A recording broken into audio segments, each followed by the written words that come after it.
As an airplane climbs, the air becomes thinner. That means there are fewer air molecules moving around the wings and through the engines. The wings can still create lift, but the aircraft has to move through the thinner air in a different way to produce the same aerodynamic forces. This creates an interesting effect. At high altitude, the airplane can have a relatively low indicated airspeed while actually moving through the atmosphere much faster. So the number shown on the airspeed indicator isn't simply the airplane's real speed through the air. And this difference becomes extremely important as altitude increases. An airplane can keep climbing only so far. At first, climbing higher seems easy. The air gets colder, the atmosphere gets thinner, and the aircraft becomes more efficient.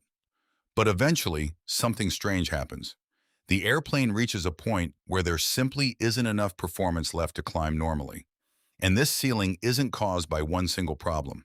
It can be limited by engine thrust, the aircraft's ability to avoid aerodynamic buffet, or even the strength and pressurization limits of the airframe.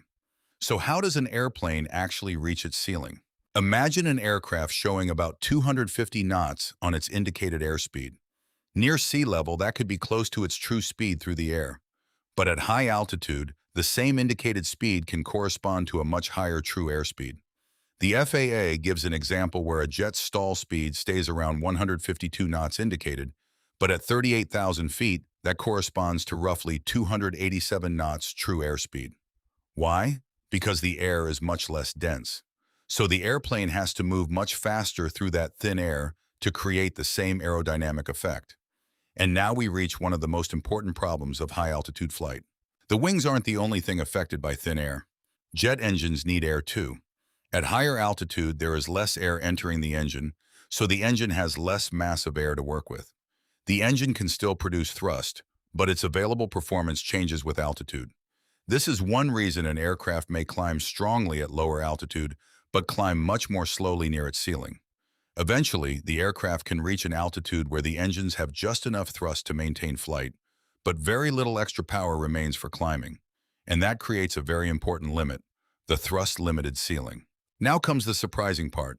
At high altitude, flying too slowly can be dangerous because the wing can approach a stall. But flying too fast can also be dangerous. As the aircraft gets faster, especially at high altitude, airflow over parts of the airplane can approach the speed of sound. Shock waves can form. These shock waves can disturb the airflow, increase drag, reduce lift, and cause vibration called buffet. So the aircraft has a lower speed danger and a higher speed danger. Near the top of its flight envelope, those two limits can move surprisingly close together. This is where the famous term coffin corner comes from. It sounds dramatic, but the idea is actually very simple. At high altitude, the airplane has a limited safe speed range. If it slows too much, the wing can approach low-speed buffet and eventually a stall. If it speeds up too much, the aircraft can approach its maximum Mach limit and experience high-speed buffet. As altitude increases, the gap between these limits can become smaller. So the pilot isn't simply trying to fly fast or slow. The goal is to stay inside a narrow aerodynamic window where the airplane has enough margin on both sides. When an aircraft is near its maximum altitude, there isn't much room left between its operating limits. Now imagine turbulence suddenly pushes the airplane up, down, or changes its angle of attack. That small disturbance can change the aircraft's speed and aerodynamic state. At lower altitude, there may be plenty of performance available to recover. Near the ceiling, there may be much less. The aircraft can also become more sensitive to control inputs because aerodynamic damping is reduced in thin air. That's why high-altitude flying demands smooth control and careful attention to the aircraft's energy and speed. So when someone says, this airplane can fly at 45,000 feet, that doesn't tell the whole story. There are different limits. The aircraft may be limited by the strength and pressurization of the structure. It may be limited by engine thrust, or it may be limited by the aerodynamic margin available before buffet. The actual operating ceiling is determined by whichever important limit is reached first, and that limit can change with aircraft weight, temperature, speed, and other conditions. So maximum altitude isn't just a number printed in a brochure. It's the result of several competing pieces of engineering. The same airplane doesn't necessarily have the same ceiling on every flight. Weight matters. A heavier aircraft needs more lift to stay level. That means it generally needs more aerodynamic performance than the same airplane at a lighter weight. As fuel burns during a long flight, the aircraft becomes lighter. That can improve its ability to climb. This is one reason long-haul aircraft may step upward during a flight instead of climbing immediately to their highest possible altitude. The airplane becomes lighter, the conditions change, and a higher flight level can become more efficient or practical.